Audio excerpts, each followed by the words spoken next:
Sarah, it's so scary.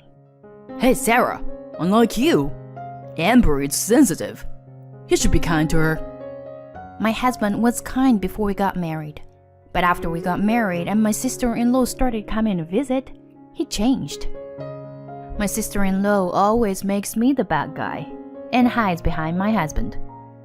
And my husband gets angry when I don't show love toward my sister-in-law. I was beginning to regret my marriage, as my mother-in-law was the same as my husband. I am Sarah, 32 years old. People around me urged me to get married, and I finally made it happen 6 months ago. I usually work for a company and live with my husband, Mason, who is 3 years older than me. I never really dreamed of getting married. In my department, I am the youngest, and most of the women are in their 40s, and they all spend a lot of time complaining about their husbands during breaks. Some are divorced, and some are single mothers who are having a difficult time. To me, marriage felt like a curse that would tie me down for life. So when Mason and I were dating, I didn't even hint that I wanted to get married. And it was just enough for me to go on a date occasionally.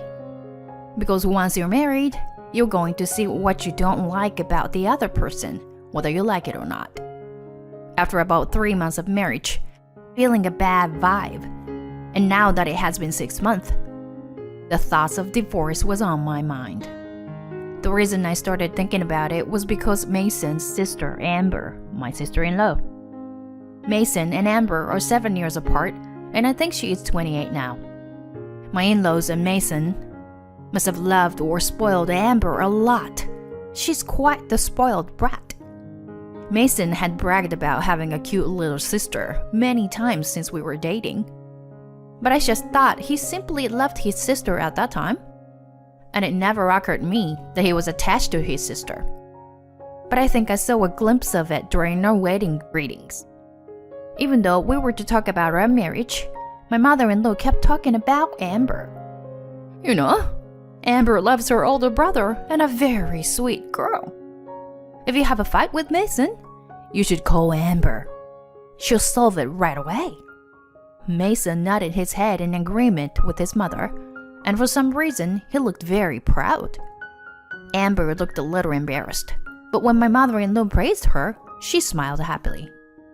My father-in-law looked ashamed and bewildered, but seemed to just let it happen. I thought to myself that she must have been the youngest and most spoiled child in the family. I thought that when I got married, I would live separately from my in-laws, and that I would inevitably be separated from Amber as well. However, I was wrong. Amber used to come to our house once every 2 weeks when we first got married. But the frequency of her visits has increased to once every 3 days now. She always came when Mason was home and say, "Mason!" and hugs Mason like a child. He would pat her head gently and said, Oh, Amber, you can't help it, can you? I'm married now, so no more for you. He says no, but he doesn't mean it. When I look at them with wide eyes, Amber shows tears in her eyes and gives Mason a frightened look. Sarah, it's so scary. Hey, Sarah. Unlike you, Amber is sensitive. You should be kind to her. Mason has become a different person since we got married. Where is the kind Mason he used to be? Especially when Amber is involved. He becomes nervous, like a mother cat protecting her child.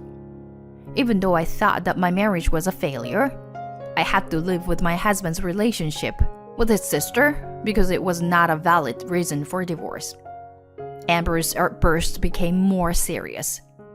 I manage Mason's and my salary and give him an allowance of $500 a month. I also have an allowance of $500 for myself to keep it equal. But one day, Amber suddenly said, "Mason, I got fired from my job."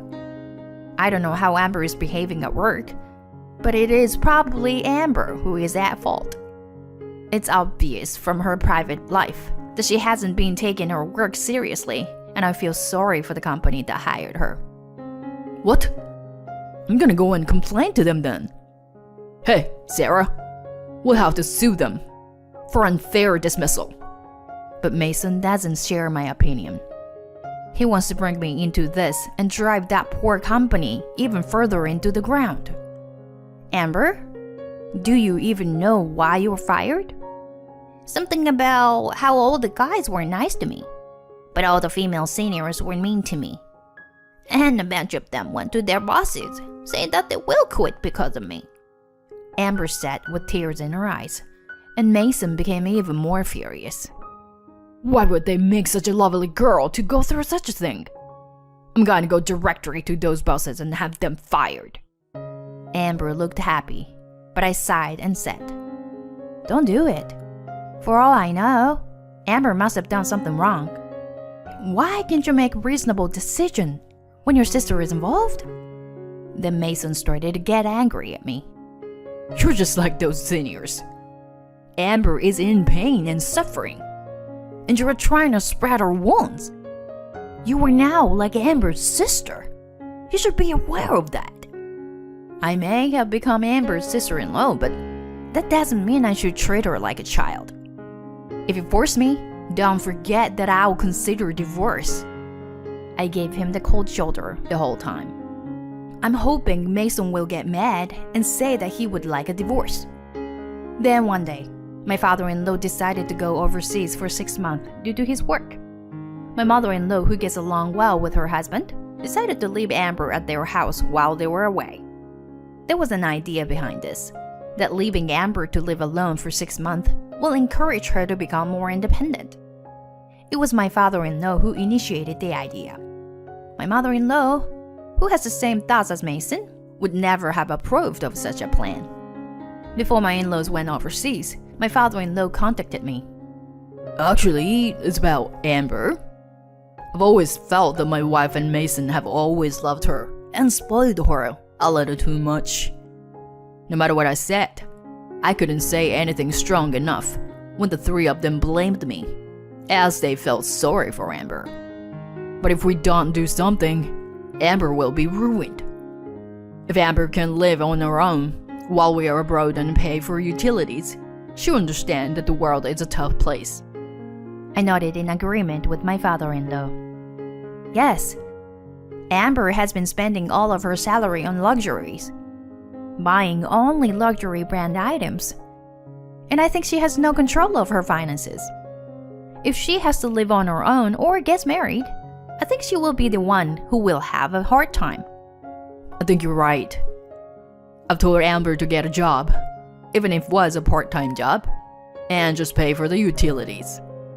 We'll pay the first payment, since the two of us have been using it together, but after that I want to change the payment name to Amber, and have her pay it herself, and be aware of the fact that she is an adult. But I think Amber will turn to Mason if she's in trouble.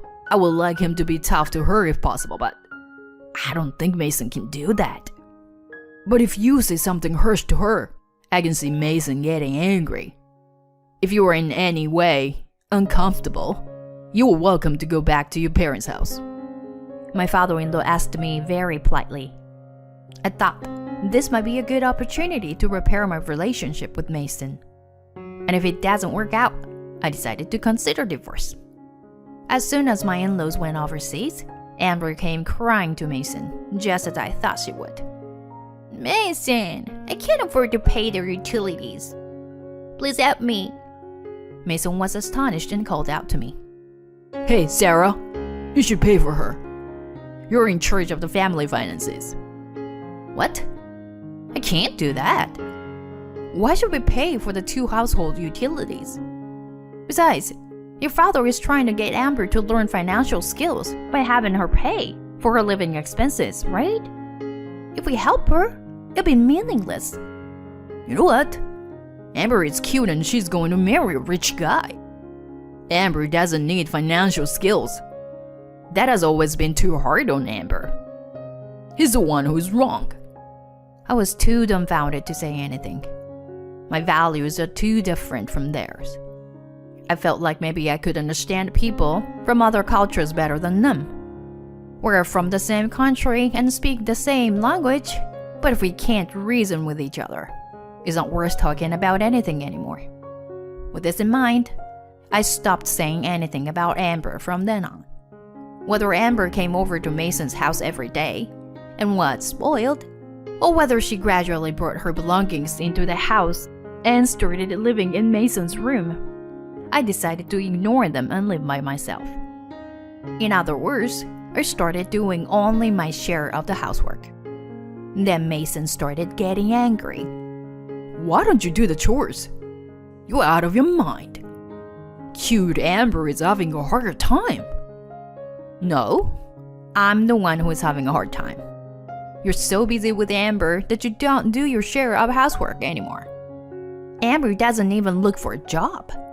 She just lounges around all day and asks for an allowance. How old is Amber? She's not a child. She was a working adult until she got fired, right? It's you who is ruining Amber. You're spoiling her so much that you're turning her into a child who can't do anything. I was so angry that I blurted out the truth, what I had been feeling for a while now. But just as I thought, that logic doesn't work with Mason. Why not? Amber doesn't have to do anything. Unlike you, she's pretty and sensitive. Then maybe you should marry Amber.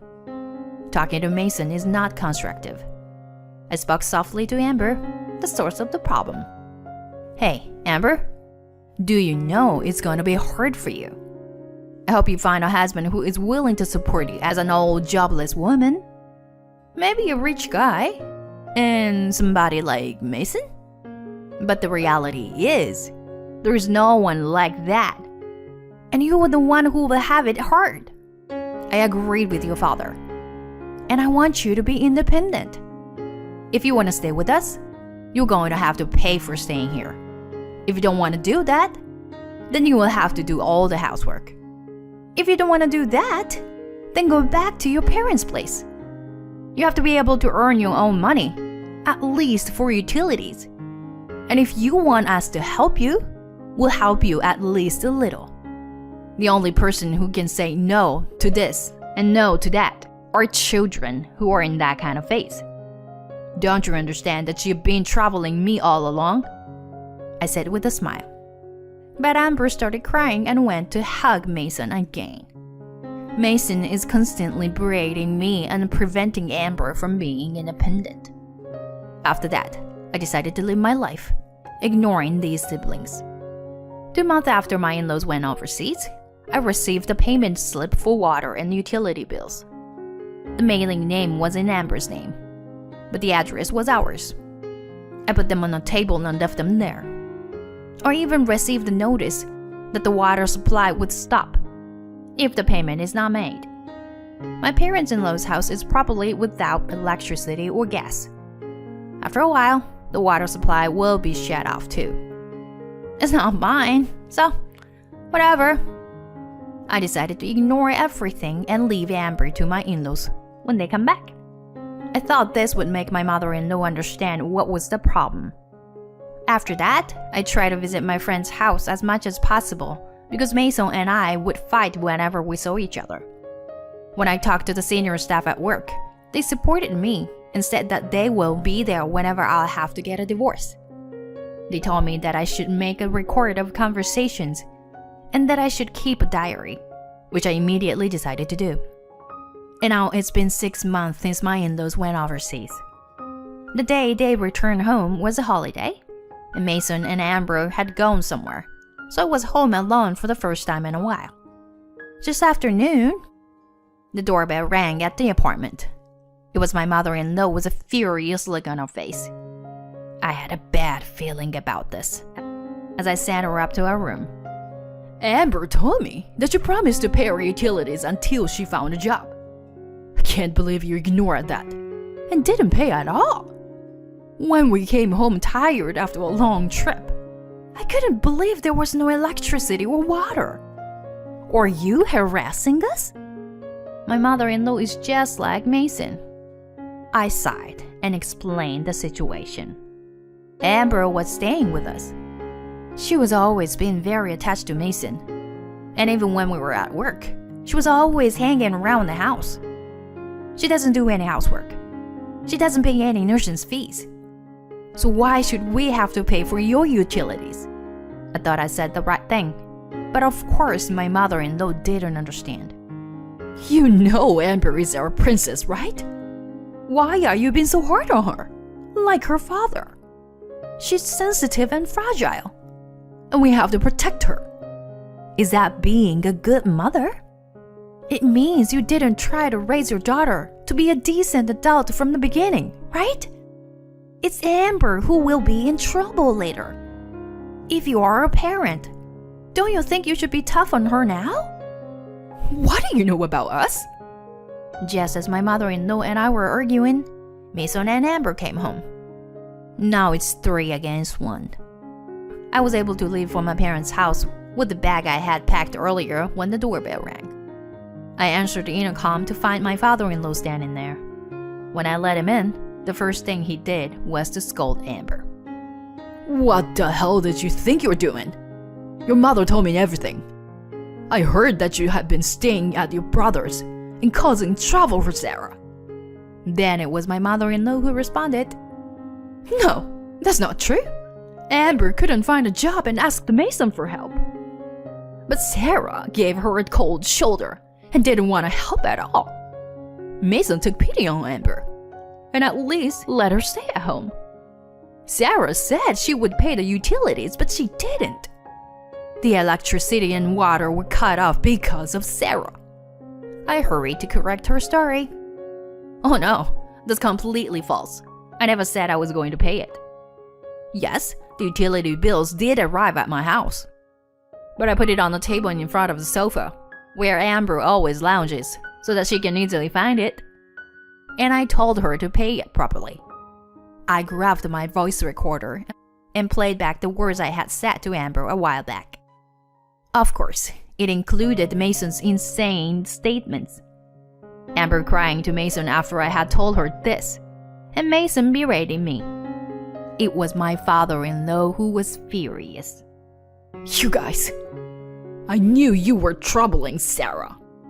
Sarah has been so politely admonishing Amber. And you guys just kept blaming Sarah. I don't understand why you were wrong.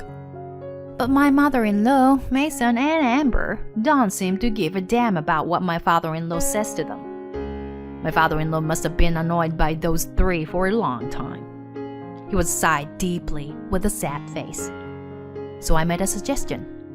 Should I have someone else listen to this audio and have them tell me what they think of it to get a third-party perspective? If they got upset here, it means that they knew it was their fault while they were putting the blame on me. But my mother-in-law's eyes lit up. That's a great idea. Then let's send it to our relatives and let them make a decision. Mason was nodding his head in agreement, and Amber was also happy about the idea. I was so surprised at their attitude that I wondered if my relatives were thinking the same way as my mother-in-law and Mason. But my father-in-law smiled gently to reassure me, and I relaxed a little. To the end, no matter who I asked, all they had to say was that they blamed my mother-in-law. But still, my mother-in-law refused to give up her opinion. So my father-in-law contacted my mother-in-law's mother. My mother-in-law didn't want this and was avoiding my grandmother-in-law, but my father-in-law insisted. She clearly sounded disappointed as we talked to her over the phone. You've always been too protective of Amber. Haven't I told you many times in the past? Nothing good can come from spoiling a child. I know I was too hard on you. And because of that, you thought you would raise her nicely, but what good is that? If she doesn't turn out to be a decent adult? I'll re-educate her from the ground up, so you can send Amber over to me. My grandmother-in-law finally gave her a stern talking to, and my mother-in-law couldn't seem to resist, so they were to leave Amber at her house for a while. Mason was still not convinced, and I had long since given up on him. I want a divorce after all. What you've done and said may not be grounds for divorce, but they were grounds enough for divorce for me. I don't want you in my life again, I told Mason. Mason started yelling and complaining to me. So I told him that it would be better for both of us if we got a divorce.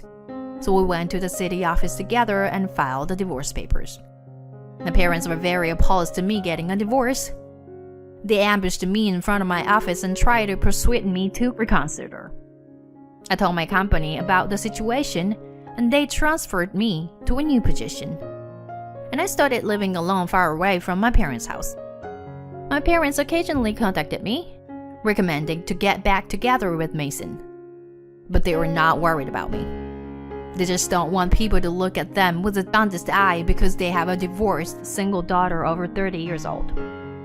If they really cared about me, wouldn't they be sympathetic to me after having my life ruined by a sister-spoiling man? Thus, I try to not contact my parents as much as possible and protect my private life.